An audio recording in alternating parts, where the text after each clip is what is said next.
لطیفوں کی دنیا۔ امی، وہ جو ہمارے ہمسائے تھے نا، وہ بہت پتلے سے دان پان سے، وہ ٹینکی میں گر گئے۔ گڈو: وہ کیسے؟ امی: وہ کسی نے پنکھے کا رخ ان کی طرف کر دیا تھا۔ لطیفوں کی دنیا۔ ایک عورت جیل میں اپنے خاوند سے ملنے گئی۔ واپسی پر جیلر سے کہا: تم لوگ میرے خاوند سے اتنی مشقت کیوں کروا رہے ہو؟ جیلر نے کہا: وہ کھاتا پیتا اور سوتا ہے۔ کون سی مشقت؟ عورت بولی: تو کیا وہ جھوٹ بول رہا ہے کہ وہ سرنگ کھود رہا ہے؟ لطیفوں کی دنیا۔ کسی کو کھونے کا غم کیا ہوتا ہے، یہ کل رات پتہ چلا، جب مونگ پھلی کا ایک دانہ چھلکوں میں گم ہو گیا۔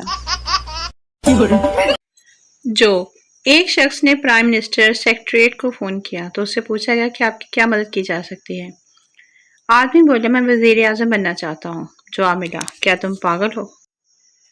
آدمی بولا: جناب، کیا صرف پاگل ہونا ہی شرط ہے یا کوئی اور شرط بھی ہے؟ جو ایک لڑکی درزی کی دکان پر گئی اور بولی: کیا یہاں پر گلے ملتے ہیں؟ درزی بولا: جی ملتے تو نہیں ہیں، لیکن آپ کہتے ہیں تو مل لیتے ہیں۔ اب وہ درزی ہسپتال میں ہے۔ جو ایک آدمی بازار سے گزر رہا تھا کہ اس کی نظر ایک عورت پر پڑی جس نے نہایت چست لباس پہنا ہوا تھا۔ عورت کی قمیض پر بہت سے ہوائی جہاز بنے ہوئے تھے۔ پہلے تو عورت خاموش رہی، لیکن جب اسے نہ رہا گیا تو تنگ آ کر بولی: کیا تم نے کبھی ہوائی جہاز نہیں دیکھے؟ آدمی بولا: جہاز تو دیکھے ہیں مگر جہازوں کا اڈا نہیں دیکھا۔ جو صبح دفتر کے لیے نکلنے لگا تو اچانک بیگم کی آنکھ کھل گئی۔ بولی: ناشتہ کر لیا ہے؟ میں نے شرمندہ ہوتے ہوئے جواب دیا: نہیں بیگم، نہیں کیا۔ ایک دم اٹھ کر بیٹھ گئی اور تیز لہجے میں بولی: ناشتے کے بغیر کیوں جا رہے ہیں؟ ایسے تو نہیں ہو سکتا عمیر، میں آپ کو ناشتہ کیے بغیر نہیں جانے دوں گی۔ بیگم کی محبت دیکھ کر میرا دل بھر آیا۔ فوراً شکر گزاری کے جذبات پیدا ہونے لگے۔ آخر ہماری لو میرج تھی، احساس محبت کے بغیر تو زندگی نہیں گزرتی نا۔